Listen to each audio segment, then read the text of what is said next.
ஸ்ரீ குருபியோ நமக.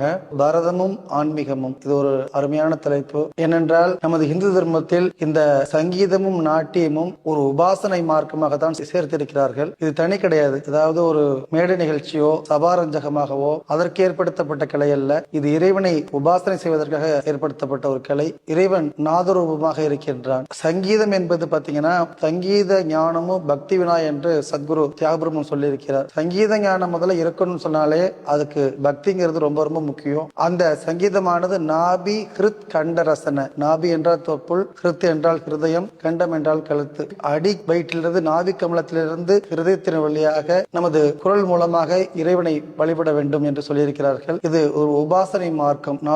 நாதோபாசனை என்று சொல்வார்கள். இந்த நாதோபாசனை செய்ததுதான் சத்குரு தியாகபிரம்மம், முத்துசுவாமி தீட்சிதர், சியாமா சாஸ்திரிகள் மற்றும் துக்காராம் சுவாமிகள், சுவாதி திருநாள் மகாராஜா, ஊத்துக்காடு வெங்கட சுப்பையர், பக்த மீரா, பத்ராஜல ராமதாசர் போன்ற மகான்கள் எல்லோரும் சங்கீதத்தின் மூலமாக இறைவனை உபாசனை செய்து வழிபட்டுதான் சாயுஜ்யம் என்று சொல்லக்கூடிய முக்தியை அடைந்திருக்கிறார்கள். அவ்வாறு அறம்பொருள் இன்பம் வீடு ஆகிய 4 புருஷார்த்தங்களையும் அளிக்கவல்ல ஒரு மார்க்கம் இந்த சங்கீத உபாசனை மார்க்கம் என்பது. இந்த நாரதர், பிருங்கி மகரிஷி, மதங்க முனிவர் போன்ற முனிவர்களால் உபாசிக்கப்பட்ட ஒரு மார்க்கம். அவ்வளவு உயர்வான ஒரு மார்க்கம். அதுபோல் நாட்டியம் என்பது பக்தி விவர்த்தனம் என்று சொல்வார்கள்.